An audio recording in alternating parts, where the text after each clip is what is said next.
Hi, Hi, I'm Mo. I'm Jenoa. And we're having the sex talk. Today I wanted to talk about a term that has come up a lot.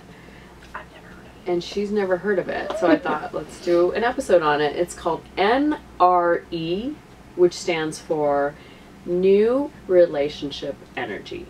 Okay, well that seems pretty standard. I mean, we've all been in a new relationship. It's a heady time. I think we call it love drugs. Yeah. When you're all like, oh my god, I can't wait to see that person, yeah. blah, blah, blah. And we talk about it all the time, and which is why I think it's so fascinating that the polyamorous community has their own term for it. NRE, girl. And it's like, I'm ready for some NRE. Well, or it's like, don't get caught up in that NRE. Oh, okay. Yeah. In my mind, when you mentioned this, I thought it was like, oh, so these polyamorous people are just using NRE to get high. No, they are warning you so smart. that this is what causes people to fall into the monogamous trap. The trap. That they don't necessarily want to be in because all of these hormone surges... They're getting high on the NRE, girl. Yes, exactly. You're getting high on the NRE and don't let it fool you. Because you don't even know that person. Right. Like, that's the bottom line, is until the NRE is over, you don't really know that person, right? Right. So, can't the polyamorous community just be like, I don't really know you, but this is really hot? Well, they've given it a label, and the reason is because I think it's very similar to the gay community when not liking, you know, losing people to the bi community. The poly people don't want to lose people to the monogamous community because they're like, oh, I'm in love and I'm gonna go be monogamous with this one person. And so the poly community is now like, no, don't be fooled by the NRE. Don't be fooled. It's only NRE, girl. Yeah, that's all it is. It's only NRE, girl. And it is only NRE until later. If you actually are like in a LTR with this person and it's like panned out. LTR, long-term relationship. Because the NRE can lead to an LTR, just so you know. If you're lucky. It just doesn't always happen. Right. Well, and I think that that's what we need to look out for. Whether you're polyamorous, whether you're straight, whether you're gay, whether you're non-monogamous or monogamous, we are all susceptible to new relationship energy. We are all susceptible to be like, oh, but this is the one. This is the one. They're the one. We have all the same common interests. Oh my god, their grandmother's middle name is the same as my grandmother's middle name. I've been waiting my whole life. Oh my god, can you believe? This is the one. I was born on April 15th and they were born on November 12th. Shut up. I know. God. That's what NRE does to you. It makes you see connections that might not necessarily be there because what's happening is there's a surge of hormones. Really good hormones. Dopamine, endorphins, such as serotonin, yes. So many things that are like surging through your body that are making you feel like, oh, I'm in love. Oxytocin, we forgot about oxytocin. We love that. Yeah. And it makes you really feel like you're in love, everything's great, like this is the person that's great for you. And not saying that they're not. They might be, but... They totally might be. They might not be. But you might also, your judgment might be a little bit cloudy. It's like being really high, so your judgment is not always... Yeah. Grounded, let's say. So they call it new relationship energy. How long does it last? Anywhere from 6 months, 2 years. 6 weeks to 2 years. Yeah, right? yeah. I mean, that's what they clinically. I've heard Mo say this before. Dr. Helen Fisher. I think I quoted her before on the show. She wrote a book called Why We Love, and she did all this research on these hormones, and she broke them down into 3 phases: lust, romance, and attachment.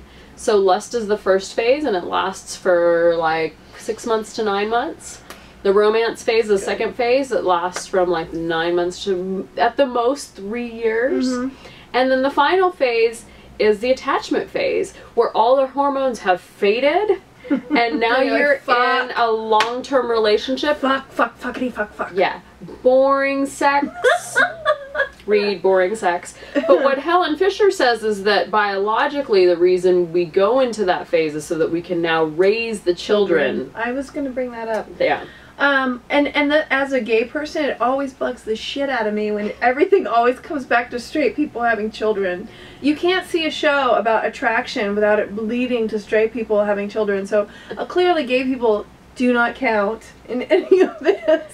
Well, that's not true because gay people have children. That's not my point. All the time. That's not my point, and you know what my point is. Whenever you see any scientific dialogue about why people are attracted to each other, I have children too. She has children too. Okay, and they need to eat and they need to go on walks. It's the same. They have lots of mommies and daddies, though, I've seen.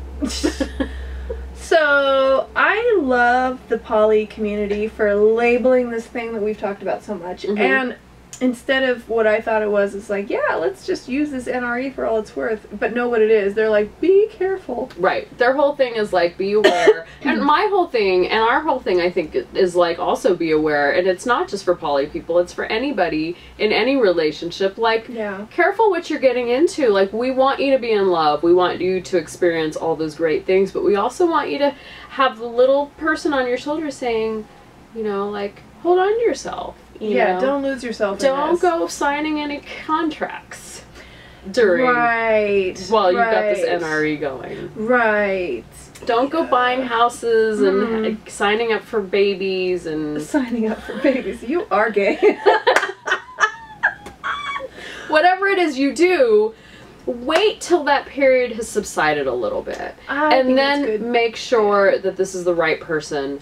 Because NRE can be powerful and a little misleading. I think that's really good. I love the poly community for like coming up with crazy terms like NRE for what we talk about and is real life stuff. Mm-hmm. Although, like in my mind, I feel like can't we just use this NRE and like fuck our brains out knowing it's not gonna last? Well, that's what the poly community does.